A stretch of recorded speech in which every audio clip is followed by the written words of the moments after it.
Orakadam SIA golden gate இனோஜியோ சிட்டியில் 3 வில்லோக்கள் உடனடி விற்பனைக்கு. தேவைப்படுபவர்கள் தொடர்பு கொள்ள வேண்டிய தொலைபேசி எண்கள். வணக்கம். தேர்தல் ஆணையருக்கும் சிறை உறுதி, அவருக்கு கூட நின்றவர்களும் துணை நின்றவர்களும் சிறைக்கு போவது உறுதி. நேற்றைய தினம் த ஸ்கோர் என்று சொல்லக்கூடிய ஒரு இணைய ஊடகம் ஒரு அதிர்ச்சிகரமான தகவலை வெளியிட்டிருக்கிறார்கள். எங்கே தெரியுமா? யோகியினுடைய ஆட்சி நடக்கக்கூடிய, மோடி அவர்கள் பாராளுமன்ற உறுப்பினராக தேர்ந்தெடுக்கப்பட்ட உத்தரப்பிரதேசத்திலிருந்து இந்த செய்தி வந்திருக்கிறது. உத்தரப்பிரதேசத்தில் மொராதாபாத் என்று சொல்லக்கூடிய மாவட்டத்தில் இருக்கக்கூடிய முஸ்லீம் மக்கள் அதிகமாக பெரும்பான்மையாக இருக்கக்கூடிய ஒரு தொகுதி. இந்த தொகுதியில் 2024 ஒரு இடைத்தேர்தல் நடக்கிறது. இந்த தொகுதியில் சுதந்திரம் கிடைத்ததிலிருந்து இன்று வரையிலும் பாஜக வெற்றி பெற்றதே இல்லை. 3வது இடத்திற்குத்தான் அந்த கட்சி தள்ளப்பட்டு கொண்டிருந்தது. ஆனால் எல்லோரும் அதிசயிக்கத்தக்க வகையில் 2024 இடைத்தேர்தல் முடிவுகள் வெளியான போது பாஜக அந்த தொகுதியில் 76% அதிகமான வாக்குகள் வாங்கி வெற்றி பெற்றிருப்பதாக தகவல் வெளியானது. எல்லாருக்குமே ஆச்சரியம். இன்னைக்கு கூட நீங்கள் பார்த்தீங்கன்னா தெரியும், ஒருத்தன் சொல்லியிருக்கிறான், ஒரு சாமியார் போர்வையில் இருக்கக்கூடிய ஒரு பயங்கரவாதி, சரியா, ஒரு RSS காரன் நினைக்கிறான். அவன் என்ன சொல்லியிருக்கான் அப்படின்னா, அயோத்தியிலிருந்து எல்லா முஸ்லீம்களும் வெளியேறணுமா. இதெல்லாம் வந்துட்டு இருக்கு, இந்த செய்திகளெல்லாம் வந்துட்டு இருக்கு. இந்த நேரத்தில் தான் நீங்கள் 2024 முஸ்லீம் மக்கள் பெரும்பான்மையாக இருக்கக்கூடிய பகுதியில் 76% அதிகமான வாக்குகள் வாங்கி ஒரு பிஜேபி காரன் வெற்றி பெற்றதாக தேர்தல் ஆணையம் அறிவிக்கிறது. இப்போ இது தொடர்பாக இந்த ஸ்கோர் என்று சொல்லக்கூடிய இணைய ஊடகம் அங்கே ஆதாரத்தை திரட்டுவதற்கு முயற்சி, பல மாத கடின உழைப்பிற்கு பிறகு சில அதிர்ச்சிகரமான தகவலை முன்வைக்கிறார்கள். என்ன நீங்கள் பார்த்தீங்க அப்படின்னா, முதல்ல அங்கே முஸ்லீம் மக்களுக்கு வாக்களிக்க அனுமதிக்கலை. அது யோகியினுடைய காவல்துறை அதை கனக்கச்சிதமாக பல இடங்களில் செய்திருக்கிறது என்பதை வீடியோ மூலமாக நாம் உட்பட இந்தியாவில் இருக்கக்கூடிய சமூக ஊடகங்கள் பல அம்பலப்படுத்தி இருக்கிறது. ஓட்டு போடுறதுக்கு காலையில் முஸ்லீம் சகோதரர்கள் நடந்து போகிறாங்க. வீட்டில் தாய்மார்கள், சகோதரிகள், வீட்டில் இருக்கிற பெரியவங்க எல்லாரும் சேர்ந்து போயிட்டு இருக்கிறாங்க. தடுத்து நிறுத்தப்படுகிறார்கள். நீ வீட்டுக்கு போ அப்படின்னு, உனக்கெல்லாம் ஓட்டு போட முடியாது, போ, கிளம்பி போ அப்படின்னு சொல்கிறாங்க. நம்ம அதெல்லாம் பார்த்தோம். அது பெருமளவில் இந்த தொகுதியில் நடந்திருக்கு. இது ஒன்று. ரெண்டாவது என்ன அப்படின்னா, பிஜேபிக்காரன் கொடுக்கக்கூடிய பூத் ஸ்லிப் இருக்கு இல்லையா, அது யார் யாரெல்லாம் கொண்டு வர்றாங்களோ அவங்களுக்கு மட்டும்தான் இந்த தொகுதிக்குட்பட்ட வாக்குச்சாவடிகளில் வாக்களிக்க அனுமதி கொடுக்கப்பட்டிருக்கிறது. ஏராளமான முஸ்லீம் மக்களுடைய பெயர்கள் டிலீட் செய்யப்பட்டிருக்கிறது. அது தேர்தல் ஆணையம் மோடி வந்ததுக்கு வழக்கமாக செய்கிற விஷயம்தான். உங்களுக்கு ஒன்றும் ஆச்சரியப்பட ஒன்றுமே இல்லை. அது தேர்தல் ஆணையம் அவங்களுக்கு செய்யக்கூடிய உதவி. அடுத்ததாக நீங்கள் பார்த்தீங்க அப்படின்னா, அடுத்த மிக முக்கியமான விஷயம் என்ன நீங்கள் பார்த்தீங்க அப்படின்னா, முறைகேடாக பாஜக ஆதரவாளர்களுடைய வாக்குகளை உள்ளே சொருகி ஏற்றியிருக்கு. அதையும் நம்முடைய தேர்தல் ஆணையம் தான் செய்யும், இல்லையா? இப்படித்தான் அந்த இடத்தில் பாஜக வேட்பாளர் வெற்றி பெற்றிருக்கிறார் என்கிற ஆதாரத்தை த ஸ்கோர் என்று சொல்லக்கூடிய இணைய ஊடகம் இன்றைக்கு வெளிப்படுத்தி இருக்கிறது. நான் முதல்ல என்ன சொன்னேன்? தேர்தல் ஆணையருக்கும் சிறை உறுதி, இந்த தேர்தல் ஆணையருக்கு உதவி செய்தவர்களுக்கும் சிறை உறுதி, இந்த தேர்தல் ஆணையரை நியமித்தவர்களுக்கும் சிறை உறுதி, இல்லையா? அதில் நமக்கு எந்த விதமான சந்தேகமும் இல்லை. ஏன்னா அப்படிப்பட்ட அழுத்தமான மிக முக்கியமான ஆதாரங்களை ராகுல் காந்தியும் இன்றைக்கு பல்வேறு சமூக ஊடகங்களும் வெளியிட்டு கொண்டிருக்கிறார்கள். தப்பிக்கவே முடியாதுங்க. 100% நான் சொல்கிறேன், இதில் இருந்து மோடியோ தேர்தல் ஆணையமோ பாஜகவோ தப்பிக்கவே முடியாது. வாக்கு திருட்டுக்களின் மூலமாகத்தான் இவர்கள் வெற்றி பெற்றிருக்கிறார்கள்.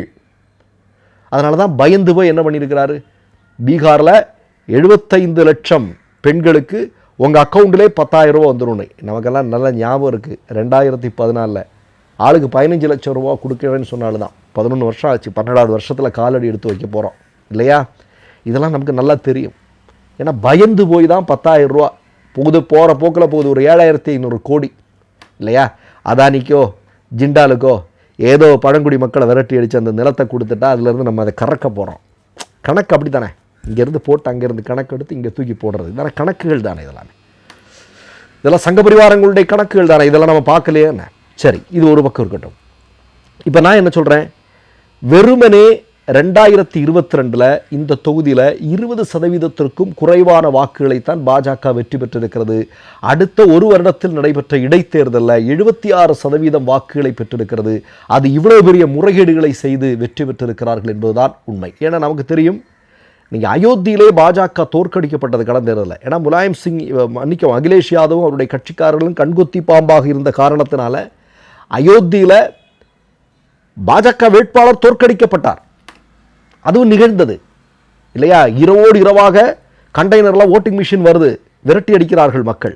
இதெல்லாம் செய்திகளாக வந்தது. இதுக்கு வரைக்கும் இன்னைக்கு வரைக்கும் தேர்தல் ஆணையத்துக்கு இதுக்கெல்லாம் சரியான பதிலை சொல்ல முடியலை அப்படிங்கிறது ஒரு பக்கம். சரி, இப்போ நேராக நீங்கள் இங்கே வாங்க. ராகுல் காந்தி என்று சொல்லக்கூடிய மனிதர் மாபெரும் வெற்றி பெற்றுகிறார். அவர் இனி வெற்றி பெற்று கொண்டே இருப்பார். அவர்தான் இனி இந்திய அரசியலை தீர்மானிக்க போகக்கூடிய நபராக இருக்க போகிறார். அதில் எந்த சந்தேகமும் யாருக்கும் வேண்டாம். சரியா?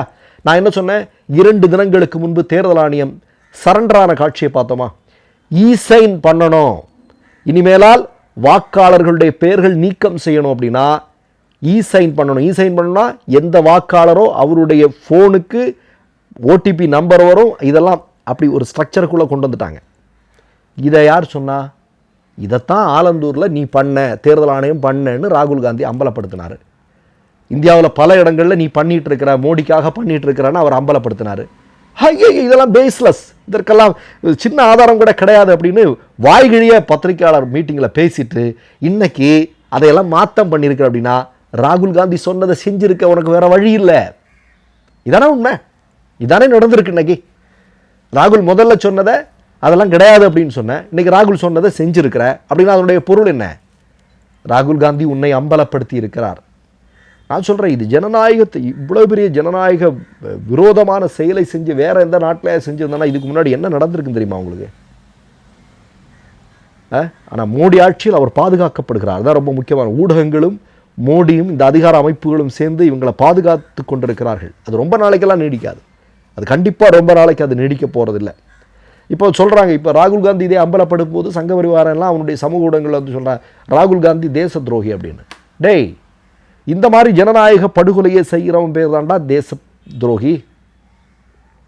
இந்த மாதிரியான ஒரு ஆளை நியமிச்ச ஆள் தாண்டா தேச துரோகியாக இருக்க முடியும் இல்லையா?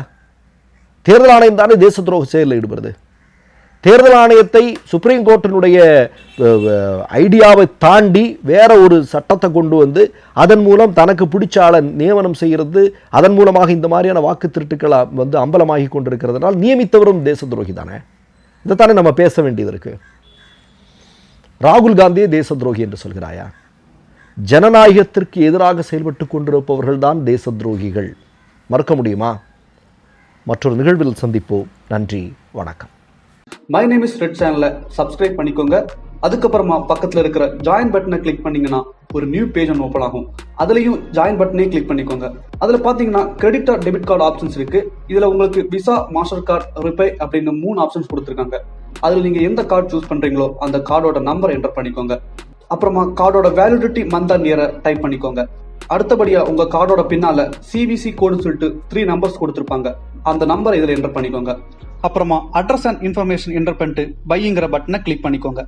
ஒருவேளை உங்கள் கார்டு நம்பர் இன்வாலிட்னு காமிச்சிச்சுன்னா உங்கள் கார்டில் இன்டர்நேஷனல் யூசேஜை எனேபிள் பண்ணுங்க.